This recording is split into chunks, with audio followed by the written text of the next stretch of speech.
India has a long history of non-alignment. If we go back to the Cold War, India did not want to be part of, the Soviet bloc versus the American-led free world. And India was a strong champion of non-alignment and shared to some degree that diplomatic positioning with China. But I think India and China have of late become a little bit more, India has become a little bit more skeptical of China. Chinese investment in the Indian economy, of course, has been tremendous. And in the public telecom sector, that has posed some questions about what the intent was and if it's okay to allow Chinese investment to that extent. But largely the question of late has not been about economic issues. It's really been about the Chinese behavior on the border. And so the northern border that China and India share. Remember, there was a war between those two countries over that border in 1962, and so it is an area that's hard to define because it's not heavily populated, but it is an area that is really important to both countries in terms of their strategic sense of strength or vulnerability of protecting their national boundaries. And there have been skirmishes in the last several years. In fact, outright, I would say conflict, not just skirmishes, but there have been use of force issues where the Chinese have not receded, and the two armies have really locked weapons. They have locked heads against each other. So that has been a blight, I think, on the India-China relationship. Indian thinkers, strategic thinkers, if you go to Delhi and you go to talk to their policymakers, and this is pre-Modi, this is not just after Prime Minister Modi arrived, but you find there's a very deep wellspring of strategic thought in India. And of course, the Indian conversation with Japan goes back similarly, like the relationship with Australia, goes back a decade or so now. And it's largely, expectations in India that Japan should play a bigger role.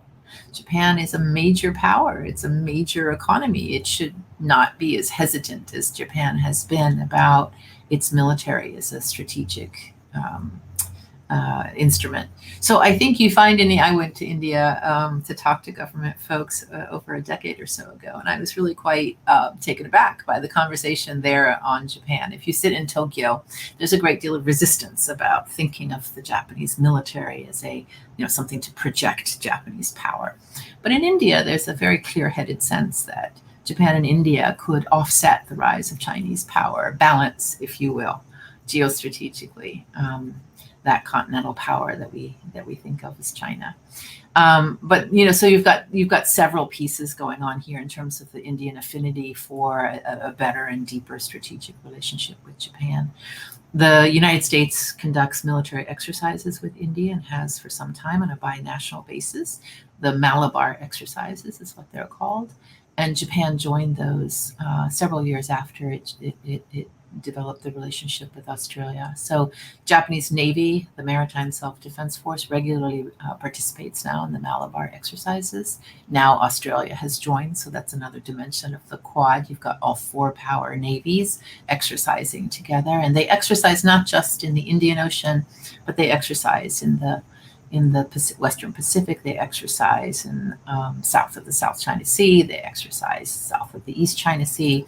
So now you have India, of course, has a smaller navy than the United States and Japan, but it is nonetheless deeply interested in developing its maritime capabilities. You've got on the eastern coast, you've got the China increasingly building ports. A string of pearls, as the Chinese talk about it, as the Indians refer to it also. You've got the Chinese building up their maritime ability to project power in the maritime sphere as well. So India is alert to what China is up to. It is alert to opportunities to develop capabilities, to deepen its engagement and exercises with all of the other three maritime powers as well.